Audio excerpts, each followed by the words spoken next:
Fire. Something so elementary to human survival on Earth is scorching down lives. Massive bushfires have been burning in Australia for months now. 8 million hectares have already been destroyed by the flames. Since September, 25 people have been killed in this inferno. Millions of animals affected. Both humans and animals homeless.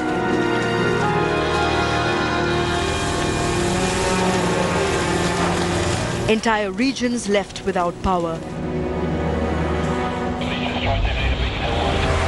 And billowing smoke covers half of Australia.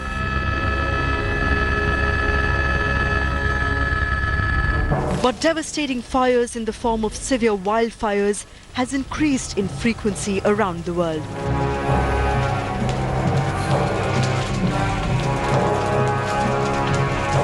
Extreme heat, longer and intense periods of drought has increased the risk of wildfires everywhere. California, Amazon, Arctic fires around Serbia. 2019 saw it all.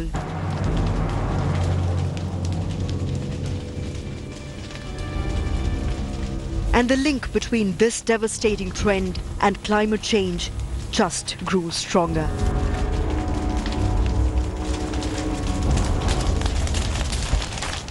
Something is always burning on Earth. Wildfires, which are caused when lightning strikes or accidentally by people, are not uncommon, definitely not in Australia. The continent has always experienced bushfires. It even has a fire season. So what's different about the bushfire season this time around? The fire this year isn't normal in its scale. Australia has experienced its hottest, driest year on record in 2019. Temperatures were almost 1.52 degrees Celsius, all above average, while rainfall was 40% below average.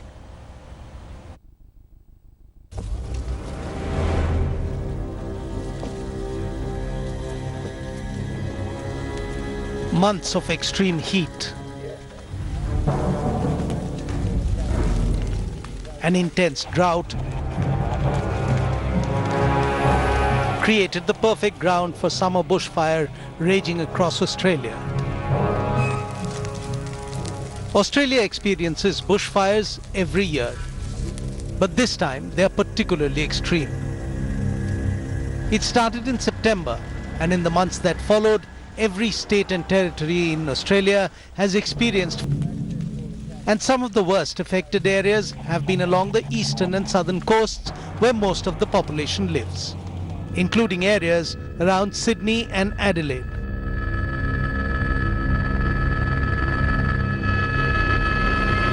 More than 15.6 million acres of land has been charred by the bushfires.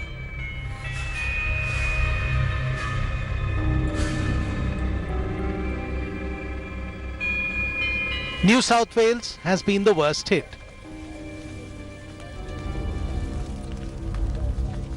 Here, fire has affected almost 5 million hectares, destroying more than 1,000 houses and forcing thousands to flee their homes for shelter. Rainfall earlier this week gave some respite to the firefighters and saw residents return to some towns. But fighting bushfire is difficult. 40 degrees Celsius temperatures and strong winds have made it difficult for rescue workers. It has also led to another spike in fire warnings across the region.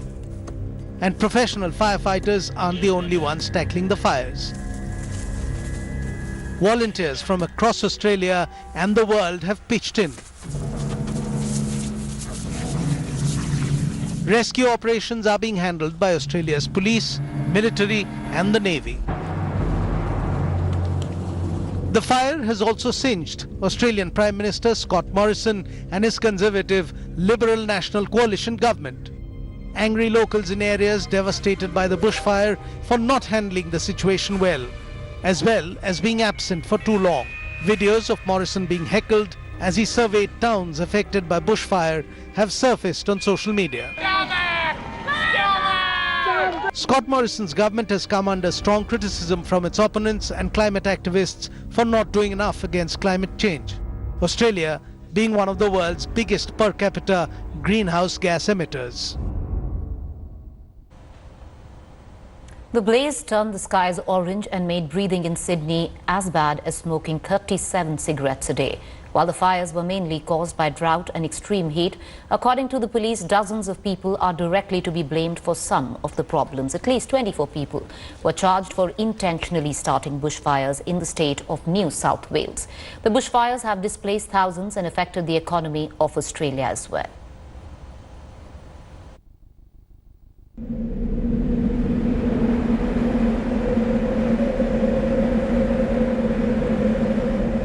As thick smoke engulfed Australia, at least 25 people were killed, 2,000 homes and more than 25.5 million hectares of land was destroyed.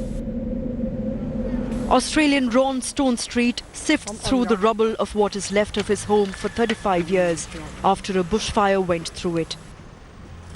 Frightening, frightening. When you see what the devastation's done here. Stone Street, who lives in a small town of Wingallow in southern New South Wales, recalled that the fire over the weekend was like a bomb explosion. The guy I won't mention names, there's a guy involved up here who told us 3 years ago in that shop down there, one Sunday, there's so much stuff on the ground up here that when the fire starts, you won't know what's happened. And he's right. He said, it'll just explode like a bomb. And that's what it's done. Thousands of people have been left homeless. Many were stranded and rescued from beaches via ships. So we were fortunate enough to take the first 58. We also took a couple of dogs with us and a cat. And so our focus and our aim was really to get the minds of the people who've been in distress, just enable them to relax their minds a little bit and make their way to try and get them back to normality. Yeah, and it went very smoothly, I must say, from ashore. Dipped our hats to them there. It was pretty well coordinated. I know a lot of people were worried that it wasn't being quick, but rather take time, get it in line, and it all went pretty smoothly. While many in rural towns have spent days without electricity, telecommunications and in some cases drinking water, survivors who lost their homes and properties recounted their horror. My family home, my kids' family home, and now my grandkids, I don't know how they're going to understand what has happened, but everything's just gone. We've got nothing. Memories, maybe find a shovel or something in the shed or something, but that's about all we'll have. But we do have our animals and our lives, so we've just got to be thankful for that. I drove my little car over a burning log, and I mean, people go, you know, you're probably crazy, but we just had to get to town. And now driving back out to Wandilla and seeing what has burnt and what was burning when we were driving to town, and knowing that Patrick and Robert passed away at that time that fireball came through, we are so lucky to be sitting here and talking to you. I'd say like a hurricane. It was just bloody quick and just hard to describe. The noise was just like a bloody jet engine, like just got louder and louder, and yeah, just the roar of the wind and that sort of thing. We tried really hard. We thought we'd had it beat, but then the big fireballs came, and I said, "Come on, kids, we've got to go." And by that time, when we got to Cobargo, the town was on fire. So I'm glad we got out when we did. The bushfires have also dealt a major economic blow to local economies that were already struggling to survive. In this region specifically, it's going to be absolutely devastating. This region is timber dependent. The trees, the pines around here, which are used for building throughout Australia or throughout the eastern states, take 20 to 30 years to come to maturity. Didn't realise how bad it was going to be. It was just something that we've never come across before, never experienced. And the big thing was we all come out good. Well, compared to last year this time, business obviously is down. We've had 2 cruise ships cancelled just in the period between New Year's Eve and today. Dead birds and burnt leaves lay scattered in picturesque towns that were once bustling with tourists. The tourists have had to leave. They evacuated the tourists. That was our income, which is all our cream and our profit, which we carry us over through winter. Because, it's a seasonal town that we're in. They don't come here in winter because can't go to the beaches, and that's what we're about, beaches and holidays and fun. They go to the snow. So this money this time of year gets us through winter, and we don't have it now. Don't know what we're going to do. Authorities say the fires are likely to rage for the next 2 months. Only by then will the country be able to assess the true impact on its people and its economy. As Australia's catastrophic bushfires swallow acres of land, human lives aren't the only ones affected. Australia's unique fauna has faced a devastating impact. And although it is impossible for scientists to know precisely how many animals have been killed until the burnt land can be surveyed, ecologists at the University of Sydney estimate more than 800 million animals, including insects, have likely been killed by the fires in New South Wales region alone.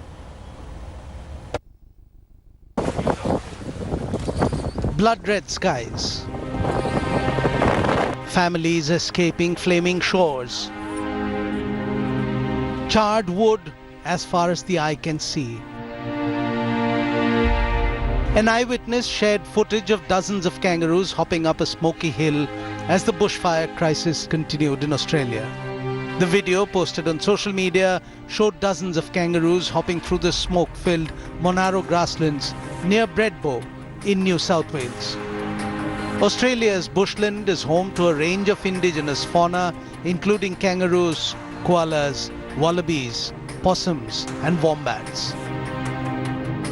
Officials fear that 30% of one koala colony on the country's northeast coast have been lost in recent fires. Social media has been flooded with videos of koalas escaping the fire, some injured, others who have drifted near highways in search of water.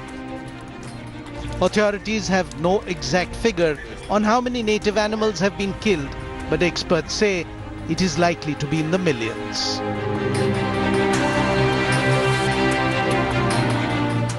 As the world extended its support to Australia, the country's Prime Minister too called for donations. From this point on, we would encourage you to be providing your donations and support in direct financial donations. There is a list of the approved donations that are available of those charitable sites, and there are others that I know others are supporting, and that's fine, but let's just make sure that you're putting cash in, because that's what they need. Talking to the salvos in particular, we've just been up there to chat to them, and that's what they need. The Australian wildfire is not a new phenomenon. Climate changes and global warming have resulted in a massive increase in wildfires across the world. According to the Global Forest Watch fires, in 2001, there were 1.77 million wildfires worldwide, and the number has swollen to now 4.51 million wildfires in 2019. Take a look at what happened in the world's largest tropical rainforest, Amazon.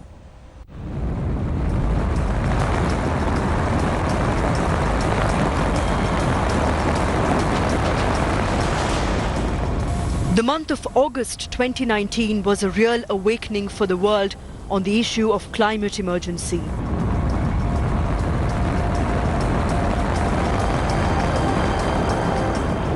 The rainforests of the Amazon were engulfed in the worst fire ever, man-made and disastrous. The year 2019 saw 83% rise in forest fires in Brazil. Deforestation too rose by 67% in the first 7 months of 2019 as per available reports.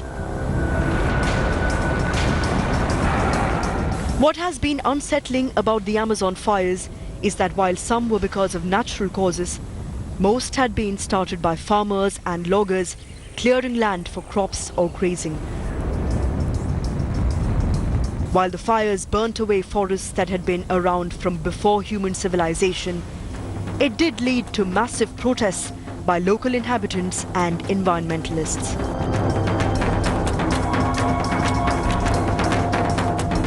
It's very sad to see everything that has been lost. There's nothing left to work with. Before, there was plenty to work with, but you go into the field now and even the animals, the birds have burned. There's nothing left. We lived off of all that. Brazil deployed not just firefighting planes, but even their armed forces to douse the raging fire.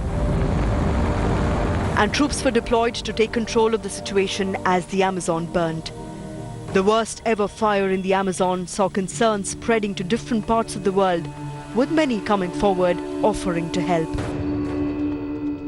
We also talked a lot about the climate crisis at this summit. People around the world are shocked and devastated to see the Amazon engulfed in flames. Minister Freeland has reached out to her counterparts in Brazil and Bolivia, and our government has been in touch with the Brazilian government to offer our support and to put an end to this crisis. Today, alongside other G7 countries, Canada is stepping up to fight the fires in the Amazon. Canada is offering to help by sending water bombers, as well as a financial contribution of $15 million. Brazilian President Jair Bolsonaro also came under fire for not containing the fire that burned so much of the Amazon. The allegations were brushed aside by many, stating that the realities of a developing economy had its own constraints and concerns.